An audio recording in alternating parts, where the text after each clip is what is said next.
The relentless rain hammered against the tin roof of the rusty anchor, a dive bar tucked away in the French Quarter. The downpour was loud enough to drown out the lonely wail of a saxophone from the corner. At a back table, the conversation had drifted from politics to the paranormal. That's when Sam, a retired ranger with a face etched by years of sun and worry, finally set his glass down. Ghosts? Sam's voice was gravelly, barely rising above the storm outside. I don't know about ghosts, but I can tell you about the night death came for me, and something else stood in its way. The laughter at the table died down. The group leaned in. It was the early 80s, Sam began, staring into his amber drink. I was stationed deep in the Atchafalaya Basin. If you've never been, it's a world of silence, miles of black water, cypress knees rising like tombstones, and Spanish moss hanging like old rags. I was sharing a stilt cabin with a local ranger named Ray.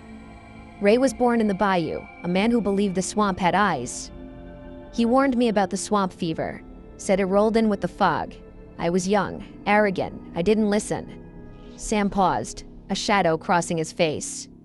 2 weeks later, it hit me.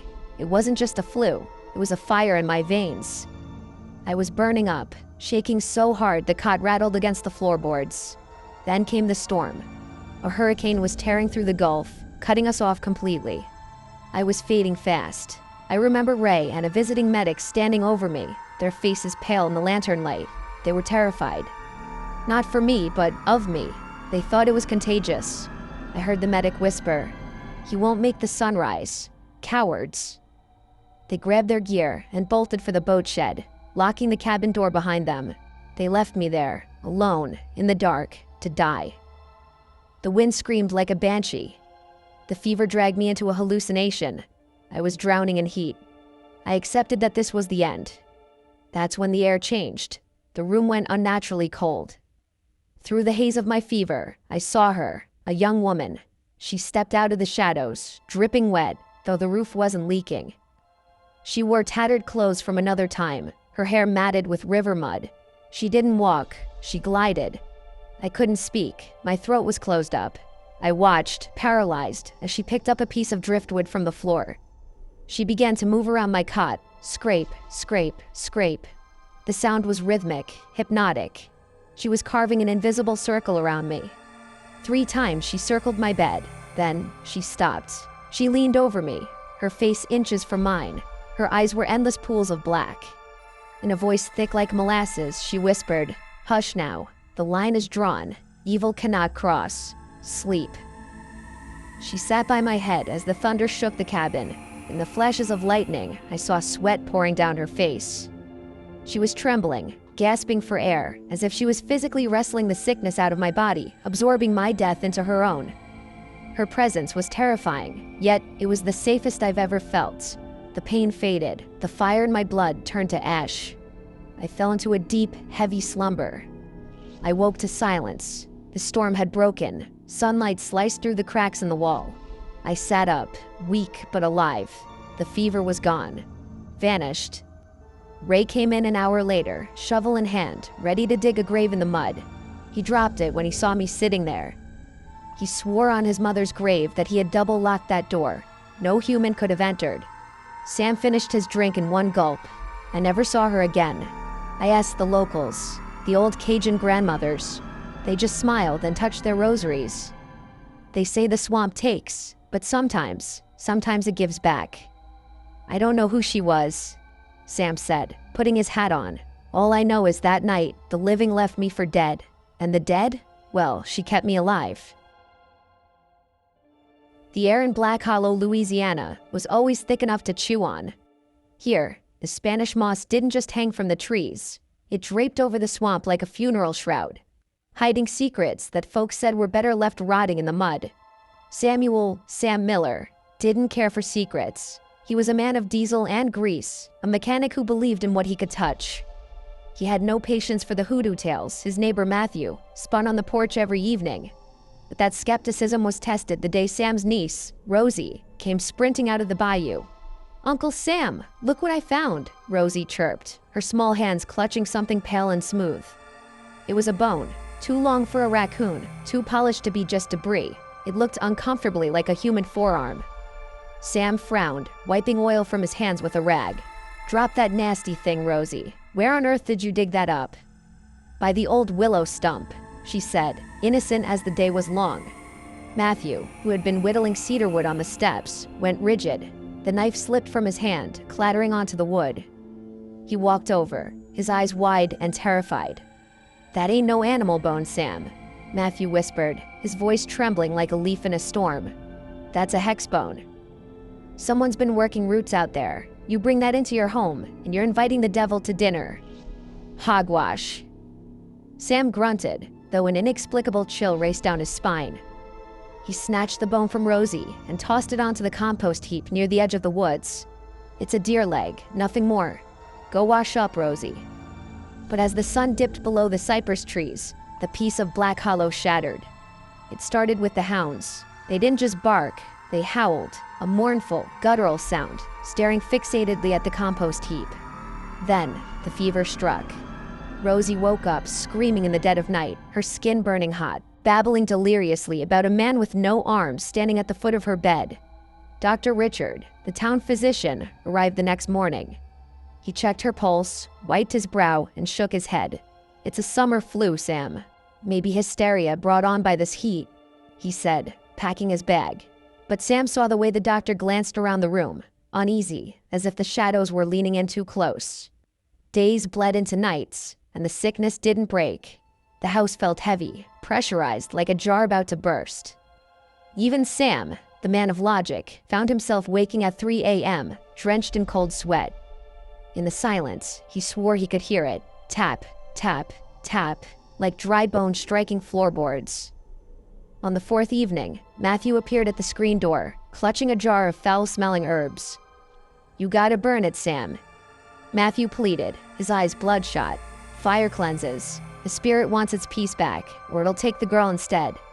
Sam wanted to argue, to yell about science and medicine, but he looked upstairs, where Rosie lay pale and fading. Desperation broke him. He marched to the compost heap, digging through the rot until his fingers brushed the cold, hard surface. He pulled the bone out. Under the pale moonlight, it didn't look like a deer leg anymore. It looked menacing. Sam built a fire in the yard. As the flames licked the air, Matthew chanted something low and rhythmic, an old tongue that sounded like the swamp itself speaking. Sam threw the bone into the heart of the fire. Crack! A sound like a gunshot echoed through the clearing. The fire flared a violent green for a split second, then died down to embers. And then, silence. Upstairs, the screaming stopped. Sam rushed to Rosie's room, his heart hammering against his ribs. She was sleeping peacefully, her breathing deep and even. The fever had broken. The next morning, the sun seemed to shine brighter over Black Hollow. Rosie was sitting up in bed, sipping chicken soup, color returning to her cheeks. "I feel better, Uncle Sam," she smiled. Sam walked out to the porch, lighting a cigarette with shaking hands. He stared at the pile of ash in the yard. "Told ya," Matthew called out from his fence, a look of terrified relief on his face. "Evil spirits. They don't like fire." Sam didn't answer. He walked to the ash pile and crouched down. Sifting through the gray dust, he found a small charred fragment that hadn't burned completely. He picked it up. In the daylight, without the fear in the shadows, it was unmistakable. It wasn't a human bone. It was the leg of a large wild turkey, clearly marked with the gnaw marks of a coyote. It wasn't a curse. It wasn't a ghost. It was just a bone. But as Sam looked back at the house, at his healthy niece, and then at his neighbor who believed he had saved them, a dark realization settled over him. The bone hadn't caused the sickness the belief had. The fear was the real infection. In Black Hollow, the mind was the most dangerous ghost of all. Sam crushed the turkey bone into dust between his fingers and let the bayou breeze carry it away. "Yeah, Matthew," Sam said quietly, blowing smoke into the humid air. "You were right. It's gone now." The red brick district of the Lower West Side doesn't offer homes. It offers temporary pauses and sentences that nobody ever finishes. It is a place of shifting shadows and transient souls.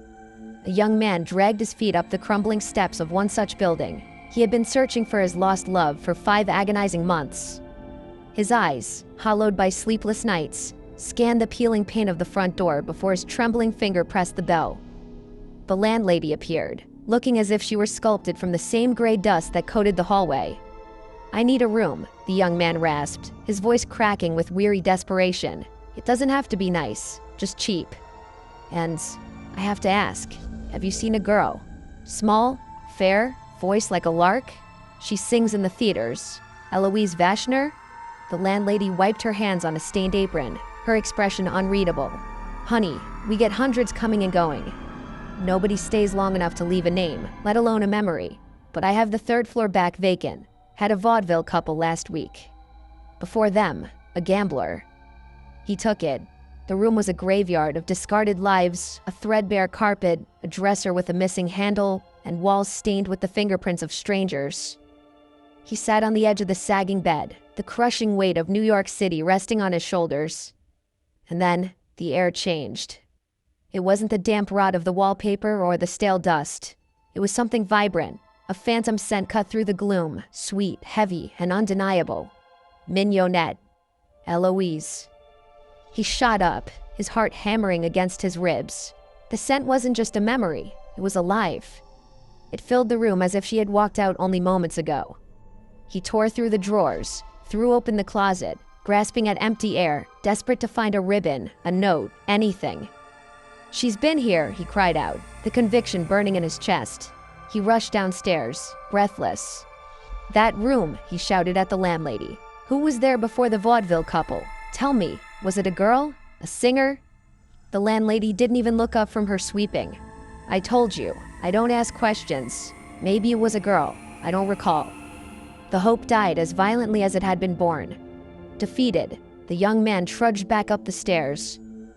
The scent of mignonette was fading now, swallowed by the smell of coal, gas, and mildew. The city had played its cruelest trick. Slowly, methodically, he tore the bedsheets into strips. He stuffed them into the cracks around the door and window, sealing himself in. He turned the gas valve on, but struck no match. He lay down on the bed, closing his eyes, letting the sweet, lethal darkness take him to where she might be waiting. Downstairs, in the dim basement kitchen, the landlady sat nursing a beer with her friend, Mrs. McCool.